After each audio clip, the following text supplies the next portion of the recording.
Hello everyone, I hope you all are doing good. So this lecture you have to follow in continuation with the last one. So in the last class we were discussing about the different heat treatment processes.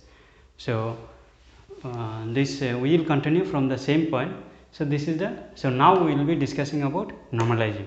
So this figure here shows the CCT diagram of this still a representative one eutectoid still here. It is for eutectoid still, and this is the eutectoid part of the phase diagram, iron cementite phase diagram. So we have already drawn this in the last class. Now we will be continuing the discussion from where we left. So we said that we will be discussing about some of the commonly used treatment processes, and then we have discussed about the annealing. So now we will be discussing about the normalizing the heat treatment process. So what is normalizing? The name itself indicates that you normalize the structure. So in normalizing heat treatment process, all the heat treatment processes are basically you heat it, then hold it for some time and then cool it. So the cooling rate essentially varies, and depending on the cooling rate you end up getting different types of and different morphologies of the microstructure. So the grain structure varies a lot, and accordingly you get different combination of mechanical and the chemical properties also. So normalizing is essentially heating is done say above A3 temperature, generally for above A3 temperature for hypo eutectoid steel and above ACM temperature for hyper eutectoid steel. So the difference if compared to the full annealing, in case of full annealing the temperature is here, it is for hyper eutectoid steel it is above A1, but for normalizing it is above ACM, this line. You heat it to this temperature. So if you draw the time versus temperature plot, heating, then hold it, then cool it. So this heating, then holding, then cooling. So the cooling is here in annealing we say this is furnace cooling for annealing.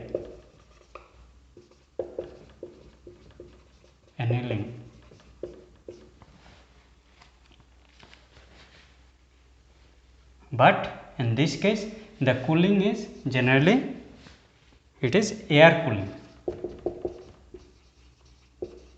So the cooling rate is faster than annealing, and the temperature is A1 plus 50 or ACM plus 50 degree centigrade.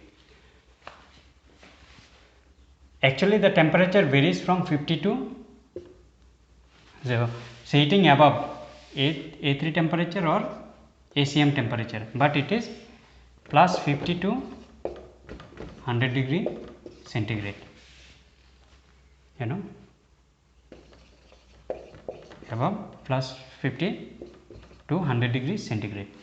So now the question is, why the heating here it can be plus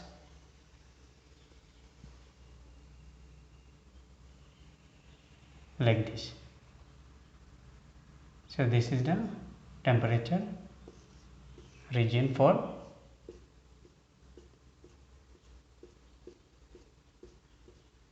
normalizing. So that was full annealing, this is normalizing. So for normalizing, you heat it above A3 or ACM temperature by an amount of 50 or 100 degree in between this temperature range, then you cool it in air. So what happens essentially, the objective is what? So it is done in still air, the cooling is done in still air. So the objective is to, when you do that, what happens? The material will be fully converted to austenite here, and then as the cooling rate is fast, even if you have hyper eutectoid steel, the cementite networks, here you will get perlite plus cementite if it is hyper. But as the cooling rate is faster, actually you have hyper eutectoid material at room temperature, which is phase is perlite and cementite. Now you heat it to this temperature, you get full austenite. Of course you have to give it enough time so that you get homogeneous austenite. Now once you cool it little bit faster, say in air cooling, what will happen? This cementite will not be able to form because the cooling rate is fast compared to annealing. So I mean there will be some formation, but not the network. Pre-austenite grain boundaries, the network formation will not be there. Even if the cementite phases are formed, that will be spheroidite kind of cementite. So then you avoid the risk of having this network of cementite. So that is why in this case the temperature is above ACM. Otherwise earlier we have for annealing generally the temperature is kept just above A1, so that you don't form the similar this network of cementite. So here it is the cooling rate which prevents the formation of this cementite network. So the why do we do these things? Why do we do the normalizing? So normalizing heat treatment is generally done because the cooling rate is now little bit faster. So it will be something like this. So you will get perlite but fine perlitic structure. So you get fine perlite and then plus pro eutectoid phase. If it is hypo, you will get ferrite. If it is hyper, you will get cementite. But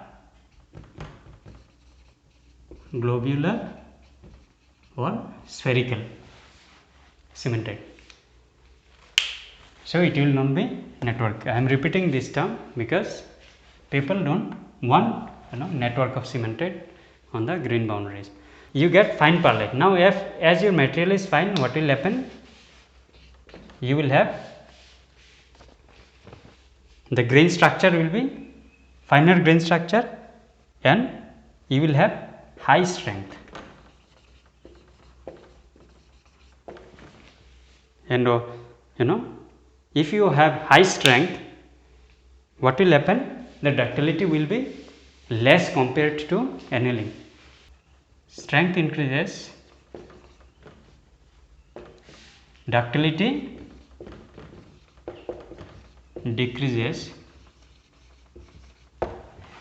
but at the same time, as your material is having a fine grain structure, the toughness will increase. So generally in any material, if you have fine deformation free grain structure, the toughness increases. Toughness is an important property because toughness is related to the ability of the material which decides the amount of energy the material can absorb before it fracture or fails actually by cracking. So this toughness also increases. So you write this thing. So that is why the normalizing treatment is done, to improve toughness as well as the strength. So this is what is essentially done. You see, this is only the difference is the cooling rate. Because of air cooling, you get finer structure, then you increase the toughness as well as the strength, but the ductility will be maybe reduced.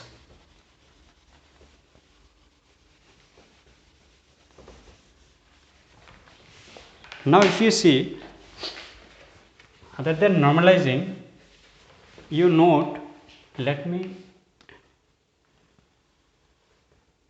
remove this slide.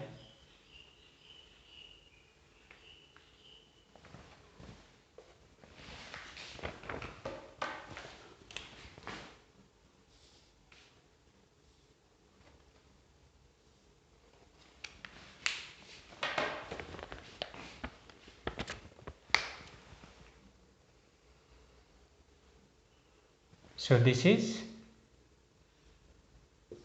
air cooling, it is called normalizing. Now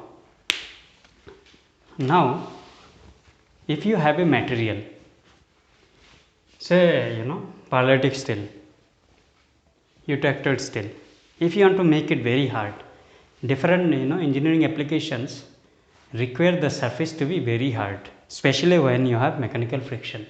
So if you want to have your material to be very hard, generally the heat treatment called hardening or quenching is done. So quenching is nothing but what we have already discussed. Suppose you have a material, you heat it to temperature above this temperature, perlite you convert it to austenite. So that we are discussing about hardening or say quenching. So you have perlite, you heat it, you get austenite. Now once you have austenite, then you very fast cooling. You do a very fast cooling and then you get martensite. Martensite is a BCT structure, body centered tetragonal. We have already discussed how it forms. Now this is very hard material, so hardness increases. You see, we cannot just simply quench the perlite from this temperature, because this temperature below this A1 it will be still perlite, and perlite is a dual phase structure, lamellar structure of alpha ferrite and cementite, and it cannot be converted into martensite. To form martensite you need to go to the austenite region, you have to convert it into austenite, then you go for fast cooling. Fast cooling is generally water quenching. Generally it is water quenching. The quenching is something like this. So you don't touch this nose initiation line. So you get martensite finish and martensite start and finish. So you have to drop the temperature, has to be below this martensite finish temperature, then you will get that is generally for steel it is done by quenching in water. So the critical it is for eutectoid steel it is around 1 second, you remember that we have discussed. So the cooling rate has to be so fast that you bring the temperature from 900 above 900 degrees centigrade to say room temperature or below this room temperature in less than a second. So it has to be very fast. So what happens is you get full martensite. If you cool it up to this point, you will get martensite plus austenite. So this is done by water quenching, that is called hardening. So why do we do this quenching?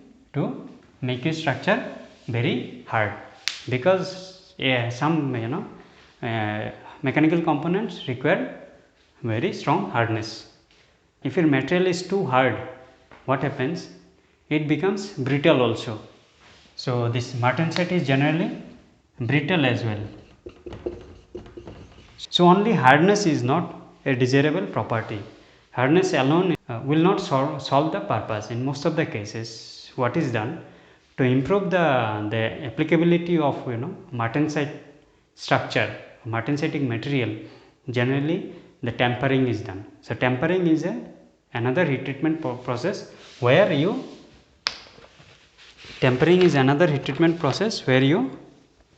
generally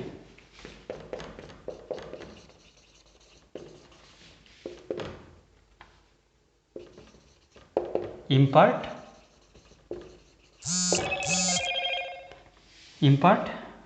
some ductility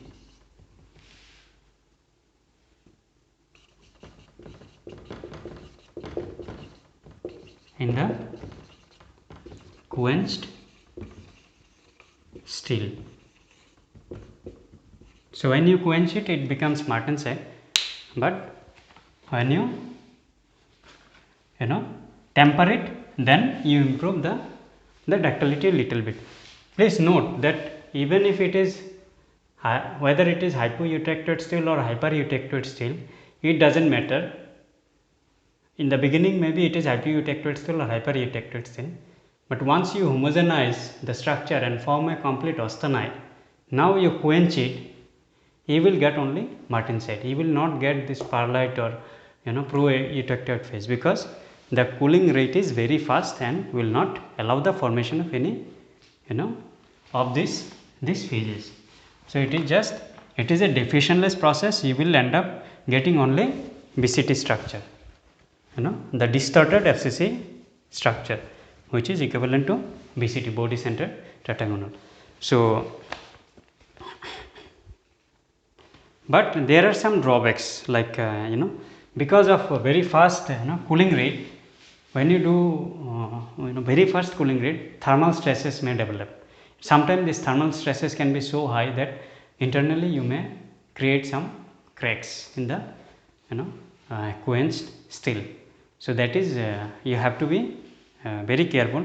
So generally, to avoid such cracking, what is done, if you add some alloying element in your material, you shift this curve to the right. We have already discussed how this curve moves to the right or left. So you add some alloying element which will prevent the diffusion. If diffusion is slower, nucleation will take more time. So then for quenching you get a bigger window, that is called hardenability. So if your hardenability increases, now you get a bigger window, that means your cooling rate can be slower. You can cool it with more time. So if you can cool it with more time, this way what will happen, there will be less thermal stresses in the material. So in fact that is a common practice in industry. Some alloying elements are added in the material, so that you get bigger window for this quenching or say hardening. So the cooling rate, now you can apply a low cooling rate, still you can get the martensite. So any alloying element which moves this CCT curve to the right will give you bigger window for this critical cooling rate. Cooling rate is this cooling rate, which correspond to this. This critical cooling rate will be decreased because of shifting of this curve to the right. So that is better for your structure. So for hardening, heating is done above A3 or A1 temperature. It is not above ACM, because you see, if you have hypereutected steel, if you go above A1, hold it for long time, what will happen? The perlite will be converted into austenite. Cementite, the cementite could be there at this temperature also. But the cementite, what happens? Cementite itself is a very hard phase, so it doesn't matter. But the cementite will be, now if you hold it for long time, it will become globular. So martensite, even if it has some cementite, it doesn't matter. So generally that is why the temperature is kept above U1. You can, I think you can go above ACM also, it doesn't matter. It will it will be decided by the particular type of application or the material that you want. Because this is cementite is very hard, you can just heat it above A1 temperature and then quench it. So now tempering. So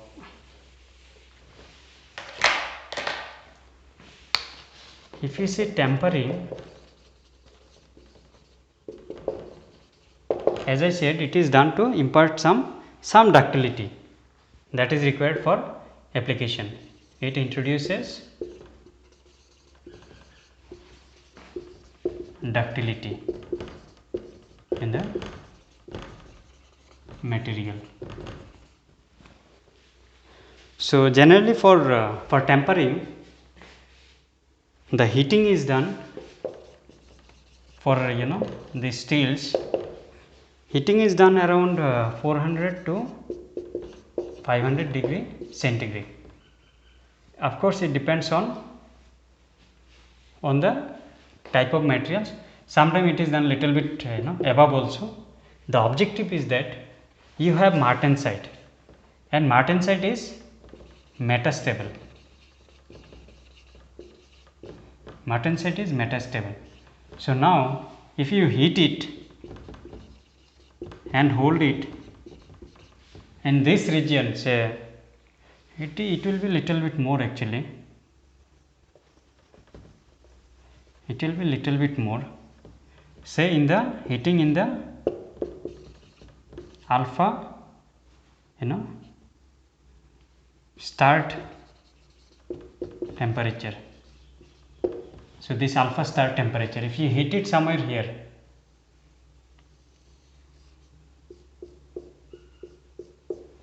so what will happen, this martensite will be transformed into alpha plus Fe3C. Because it is metastable, it will be decomposed into this alpha ferrite, alpha, and cementite on the other side, because this will, at this temperature, you will, if you draw a tie line, you will get 2 points intersecting the two boundaries.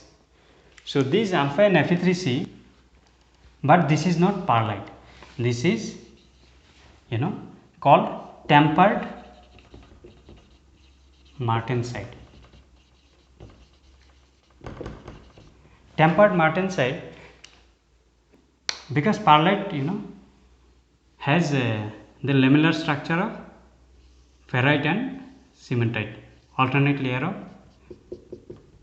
ferrite and say Fe3C and alpha Fe3C. But here what will be the structure? Here the structure will be, in the alpha matrix you will have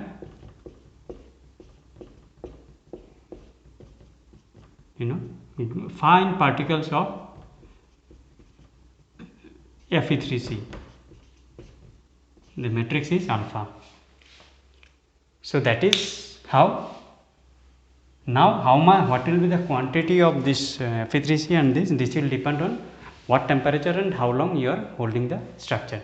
Depending on that, you will get different degrees of ductility. So temperature and the time of holding are the two, temperature and time. These are the two parameters which will decide the amount of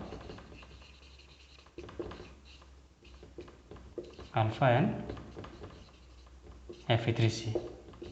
So this will actually this will introduce some ductility, because ferrite is ductile. So the hardness, say if it is 65 RC Rockwell hardness, you after tempering your martensite, you may get a hardness in the range of 45 to 55 RC. This is generally, you see. So tempering is generally done to reduce the hardness, so that you can use the material for practical application. Now you see, these are the very commonly used heat treatment processes. Depending on material, there can be, there are large number of heat treatment processes. So if you want to decide or design a particular heat treatment process, you need to know what kind of property you want and what kind of microstructure will actually give you this kind of that particular type of or combination of properties that you are looking for. So you need to know the phase diagram, you need to know the TTT diagram, because that will tell you what cooling rate you should be doing. Then accordingly you have to do the design of the cooling, then you will get the desired microstructure. Here you see, we said if you do water quenching, you get a martensite, but if you want to get martensite plus say perlite, if your cooling rate is something like this, so this is generally obtained by oil quenching in oil. So if you do the quenching in oil, what will happen, you see this cooling rate curve is intersecting the initiation line but not intersecting the finish line of transformation, and then it is intersecting the martensite start temperature. So in the, if you do a oil quenching, you will get microstructure which is composed of perlite, fine perlite plus martensite.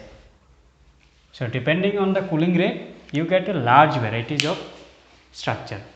So you will have some ductility also here, because after all this perlite is ductile.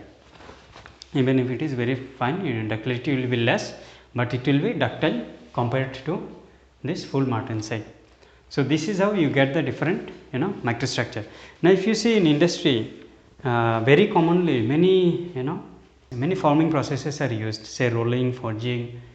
Those processes are classified into three categories. One is cold working, one is hot working, another one is warm working. Say forging, for example, so forging is generally done in this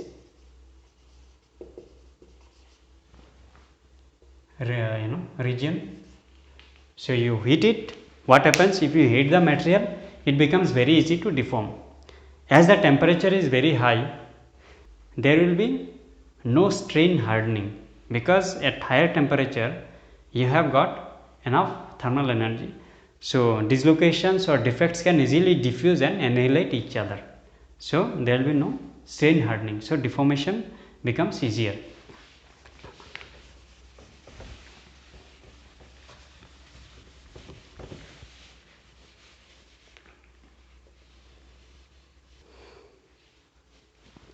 Sometimes what happens, you don't go to that temperature in the austenite region. You just heat the material to certain temperature where the deformation becomes easier. If you increase the temperature, then it becomes easier, or it becomes always easier to deform the material, because ductility increases with increase in temperature, and with increase in temperature the mobility of atoms or dislocations also increases. So diffusion of atoms also become easier. So what happens, there are, as I said, there are generally hot working or cold working or warm working processes. These three categories, or broadly you can say cold working or hot working. There is something called recrystallization. If your working is done at temperature above the recrystallization temperature, it is called hot working, and if it is below the recrystallization temperature, then it is called cold working. So what is the advantage of hot working? In hot working, because it is above recrystallization temperature, dislocation can easily move, they can annihilate and gives you refined crystal structure which is free from any strain hardening. So you deformation becomes easier, dislocation never leads to any strain hardening. So now if you see what is the application of this kind of heat treatment processes. So if you see this TMT bar, for example, thermomechanically treated bar, TMT bar, widely used in construction. So this TMT bar, you almost all of you have in some time in your life have seen these TMT bars, these long bars that are used in construction work with some marking on them. So these TMT bars, how these TMT bars are made? So TMT bars are generally made by hot working processes. So generally you have say billet, thick square bar, thick bar of square cross section, then you do rolling operation and successively you reduce the thickness.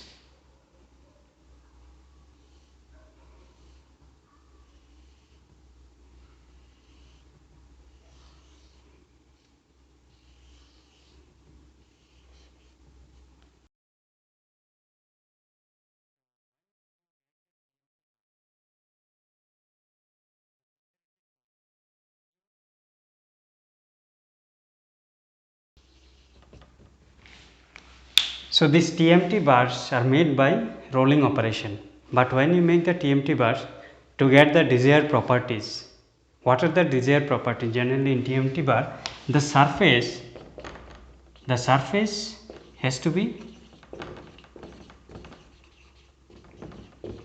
hard, because if the surface is not hard, it will not be able to make strong bonding with the cement that will be used for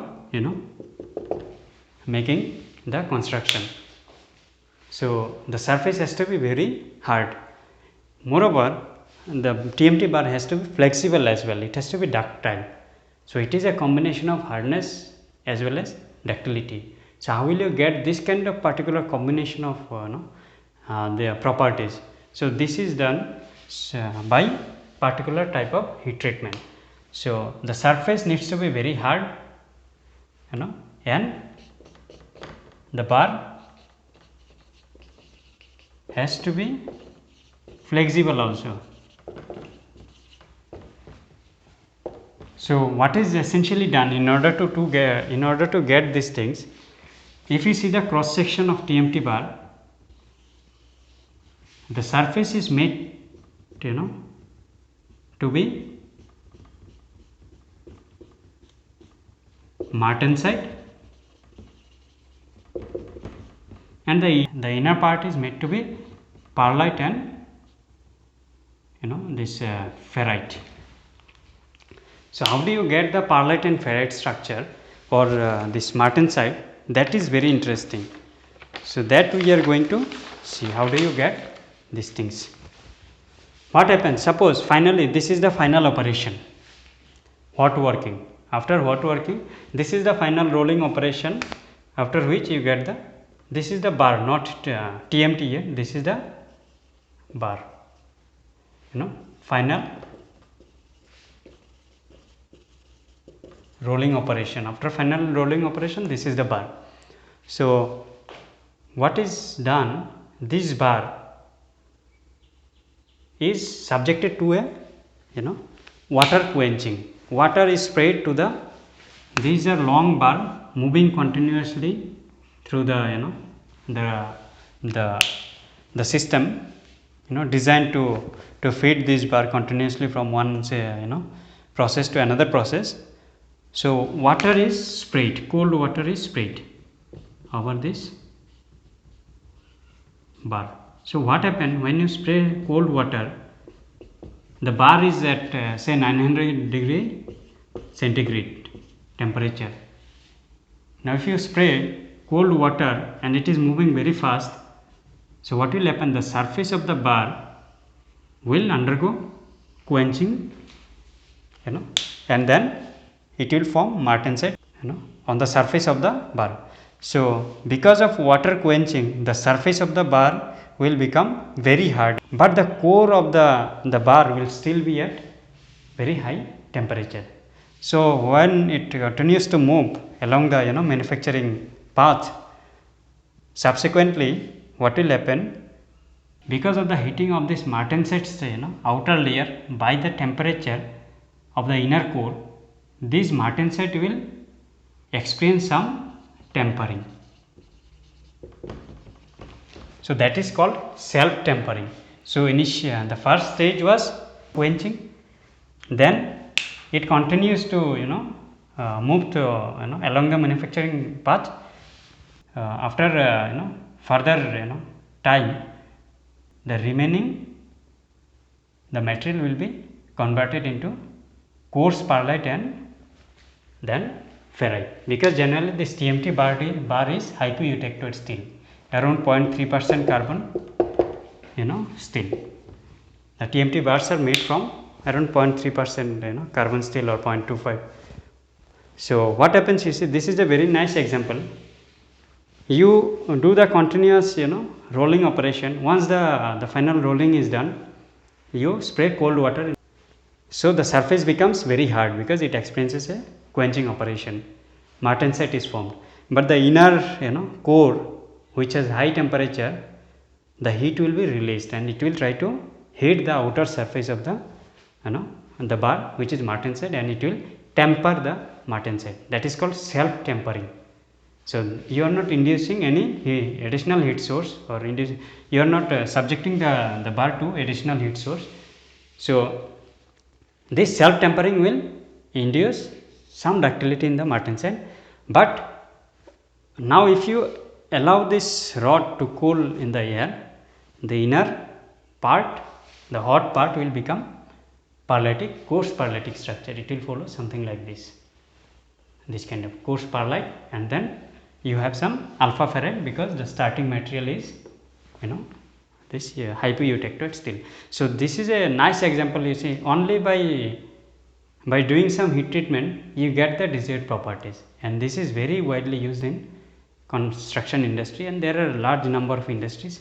So I hope you understood this part what we have discussed.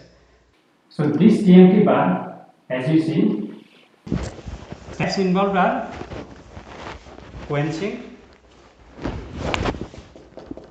TMT bar. So you first do quenching. This is after rolling. First it undergoes quenching and then self tempering, and then you have air cooling.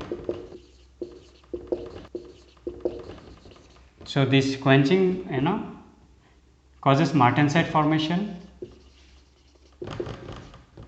then you get tempered martensite,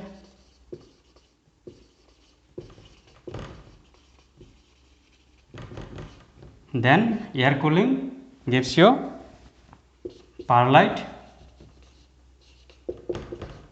plus alpha, and then you have the tempered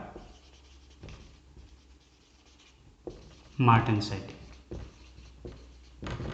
So you get a structure which is martensite on the outer surface, tempered martensite, inside you have perlite plus alpha ferrite. So this gives you both the hardness as well as the ductility.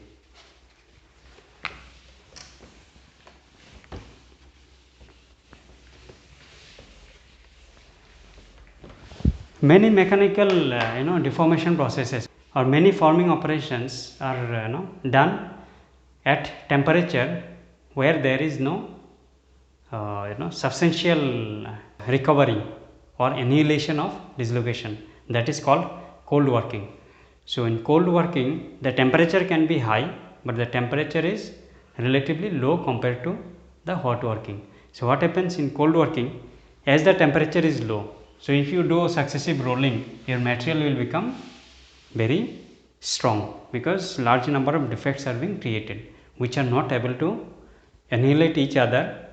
They cannot fully annihilate because the temperature is low, mobility of atom or the diffusion of atom is less. or the mobility of dislocation is also less. So if it is above precrystallization temperature, the atoms can the dislocation can completely annihilate each other and make strain free grains. But here in case of say cold working, the temperature is low, cannot annihilate. So your material, if the material becomes harder and harder with time, or stronger with time or successive processing, then it becomes very difficult to continue the manufacturing. Suppose you deform a material. So suppose you do cold working. Now if you do a cold working on a piece of material, say you do cold rolling, what will happen?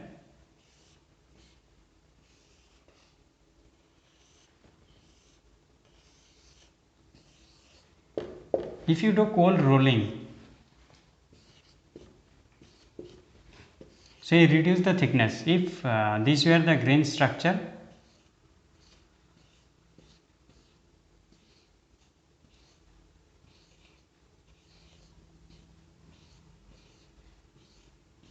so after rolling, what will happen? This structure will become elongated. The grains will become elongated. So after cold working is say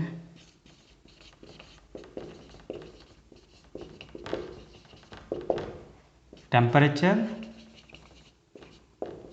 is below recrystallization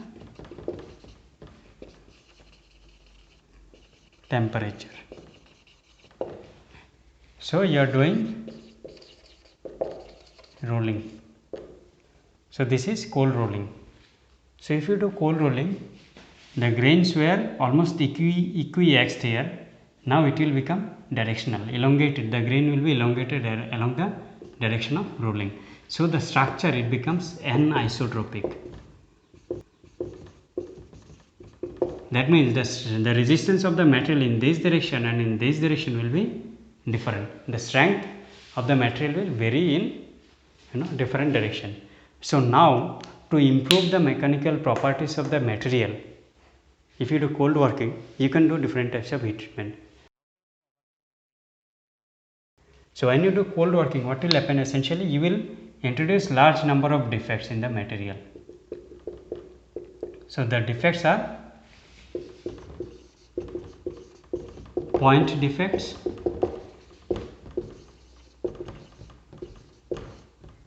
or say line defects. Line defects say dislocation,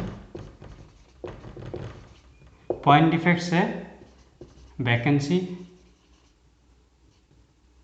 or say interstitial C. So vacancy is say if you have regular structure. So these are the atomic position in the crystal structure. Suppose one atom is missing here. So that is called vacancy. And interstitial C say there is additional one atom in the interstitial spaces. That is called interstitial C. Now dislocation is what? Dislocation is suppose you have regular arrangement of atoms. So this is part of a 3D structure, but somehow say this half plane is missing in the bottom. So what will happen? This structure will be little bit readjusted like this.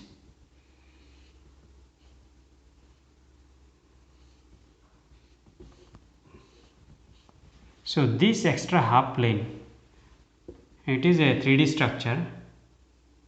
This is a plane. That is not a point. You see there are one atom here, next you have another atom. So this is a collection of atom. That is why it is called line defects. This is an edge dislocation. Similarly you can have screw dislocation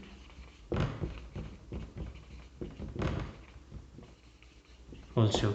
Screw dislocation is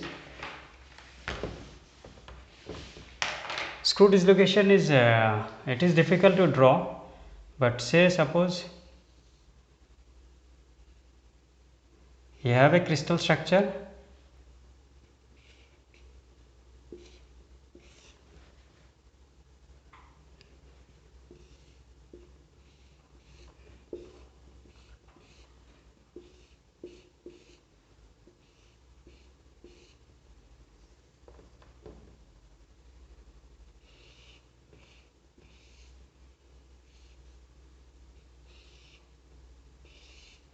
say something like this. So you see here the continuity is there, the grains are having a continuous crystal structure.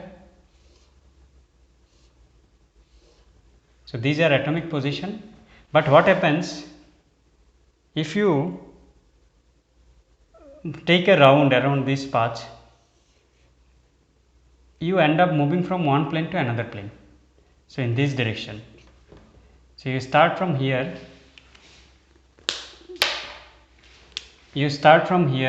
go in this direction, again go this direction, go to this direction, you complete a circuit, take a full loop, then you will see there is a change in plane, you move from one plane to another plane. It is like screw, you are moving from one plane to another plane. So this kind of screw dislocation or edge dislocation, that is screw dislocation. So these are defects actually. These kind of defects are produced when you do cold working. So these kind of defects, say here if you have one extra plane, say edge dislocation, similarly you can have extra half plane in the bottom part, but the missing is on the top part, it is missing. So what will happen?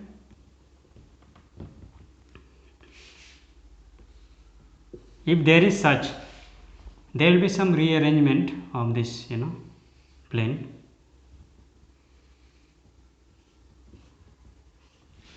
If this happens, what will happen? This dislocation is called, say if it is positive, that will be called negative.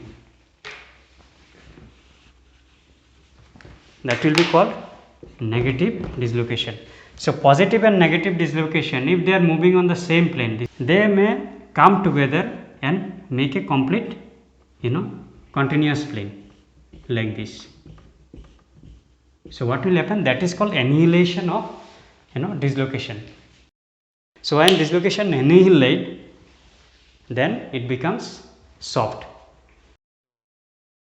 What happens when you do cold work?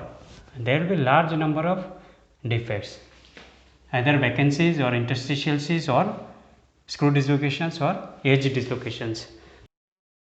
Plastic deformation in material happens by dislocation movement. Essentially in metallic material, because of dislocation movement, plastic deformation happens. Now if you create large number of dislocation, that same dislocation will resist further deformation. So that is why you have strain hardening and the deformation becomes difficult. Then how can you overcome this kind of the difficulties in manufacturing processes? So that is what we are trying to understand. You see here you have large number of defects. Now if you take this material, say this is the end product after cold working, if you take this material and hold it at this temperature, what will happen? The defects, they will annihilate each other. Say the vacancies, say there is a vacancy, there is one interstitial C, there is one extra atom, there is no atom. So atom can diffuse first here, this can diffuse here. So what will happen? You will end up getting regular atoms in all the regular atomic position. That is called annihilation. That is actually called recovery. So at certain temperature, not only the point defects, but some dislocation will also recover. So if you have say one edge dislocation,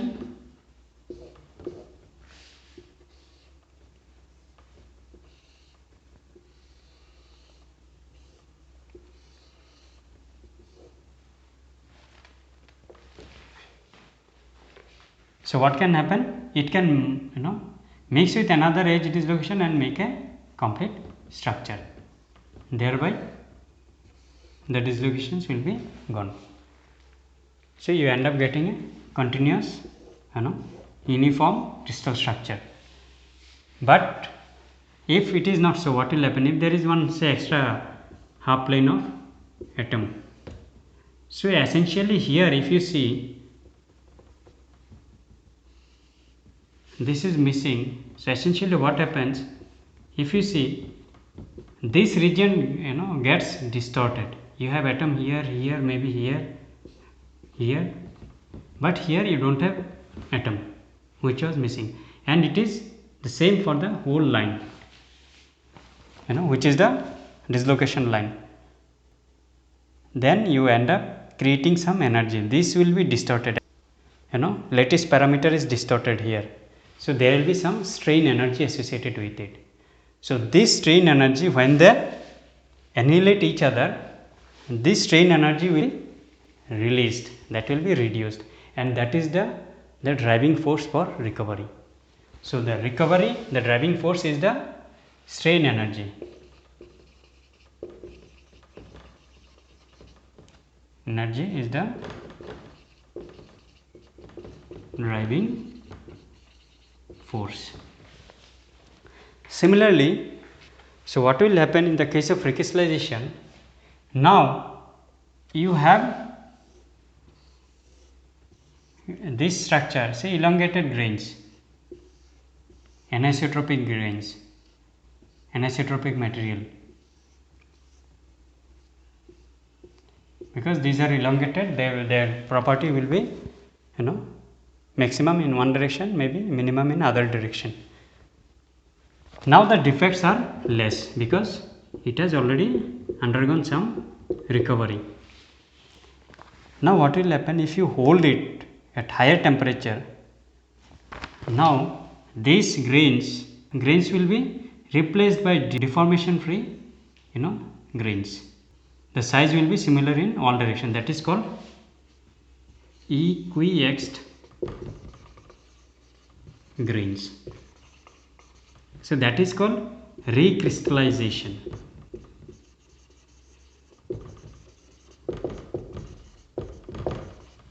So recrystallization is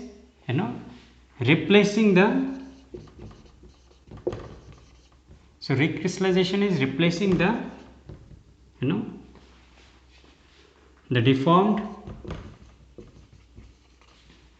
grains by strain free equiexed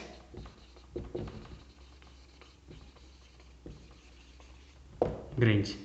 So what happens if you increase the temperature? Now the mobility of dislocation will be even higher. So you have these grain boundaries. What will happen? Dislocation densities are different at different locations, so they will try to accumulate at the higher density locations and form the grain boundaries. Thereby it will split these grains into small equiexed grains which will be free from any defects. So these defects will be now gone. All the defects will be accumulated in the boundaries, thereby creating the grain boundaries. So this is this recrystallization. When you do the recrystallization, what will happen? The properties of the material will be similar to where you started. Actually comes back to the initial condition. Now if you hold it at this temperature even for higher time, what will happen? Now these grains will grow, that is called grain growth. So what you essentially get, you see, you get recovery, you increase the temperature, you get recrystallization, then you increase the temperature, you get, hold it for some time, you get grain growth. But when you do the recrystallization, the anisotropy which was there is gone, because now the grains are almost equal in all direction. So that is how you can overcome you can alter the mechanical properties in your structure if you know the heat treatment processor, and if you know the phase diagram, if you have some idea about how the material behaves. Recrystallization will start only if your temperature is above the recrystallization temperature, and that temperature is generally 0.3 times of Tm. 0.3 means 30% of this say melting temperature in absolute scale for pure materials. But if you have alloy, then this temperature can be as high as say 75% of the melting point. So if your temperature is above the recrystallization temperature, then you will get this kind of equiaxed grain, and you can overcome this anisotropy. Otherwise, you can relieve the internal stresses little bit by performing recovery, which is less compared to this recrystallization temperature. So what happens if you plot the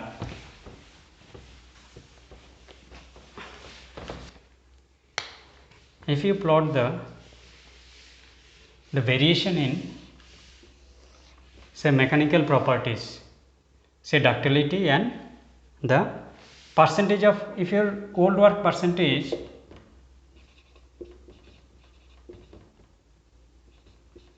if you increase the percentage of cold work, say you are increasing, what will happen? With increase in cold work, your material will become stronger, so the strength will increase, because you are introducing defects. But with increase in temperature, what will happen? If you increase the temperature and hold it, there will be recovery, and then during the recovery the strength will decrease a little bit, doesn't change, the defects will be annihilating each other. So if you have say ductility will change a bit, or say electrical property will change significantly, because defects essentially controls the electrical properties of material. Now after recovery, in this side you are increasing essentially the temperature. So if you further increase the temperature and hold it, there will be recrystallization. For recrystallization, what will happen? During recrystallization, the mechanical strength will be decreasing significantly, because large number of defects will be, all the dislocations will be gone, your structure will become free from all the defects, and you reach to the almost initial stage. Of course it will depend on what is the final grain size, whether this is compared to the initial condition or initial strength, whether it is high or low, it will depend on the final grain size. And but the ductility will keep on slowly increasing and reach almost same during this. Here it is grain growth. So this is say tensile strength, say this is ductility. So with temperature, you see the properties with cold work increases, and then you do annealing, stress recovery annealing, recrystallization annealing, and then you do further annealing, hold it for some long time, there will be grain growth. So that is how you see, by doing different types of cold working and different types of hot working, you get different level of mechanical, different combination of mechanical properties in your material. So that is what is done in most of the forming industry. That is how they control the material and the microstructure, so that they get the desired mechanical properties. So if you draw the If you draw the grain structure, how would they look like? The grain will be bigger here. As you increase, this will become little bit elongated.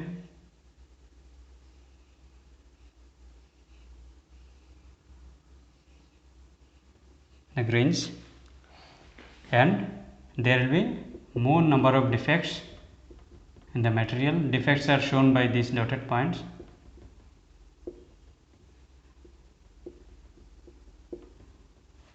So here it will be more.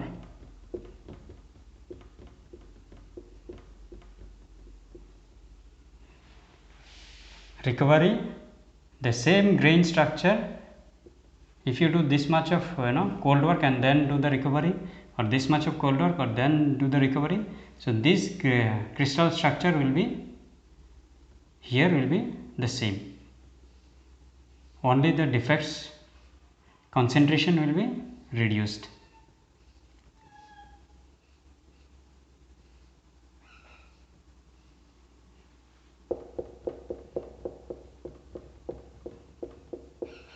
After recovery and recrystallization, you will end up getting aqueous grains.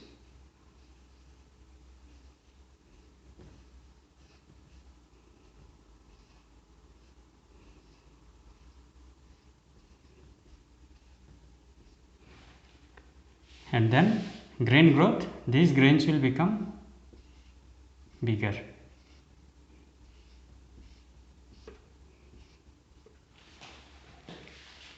So that is how the combination of mechanical work and heat treatment gives you different combination of mechanical properties. So I hope you understood this part. Please read this more about recovery, recrystallization and grain growth in the reference book. I have not discussed in great details. Just I have the objective was to show you the importance of heat treatment, and in association with that how this cold work also can be used, or the deformation can also be used. So that is what all about this heat treatment. I hope you understand the importance. So next class we will be discussing about the eutectic transformation or the solidification, like what is done in casting.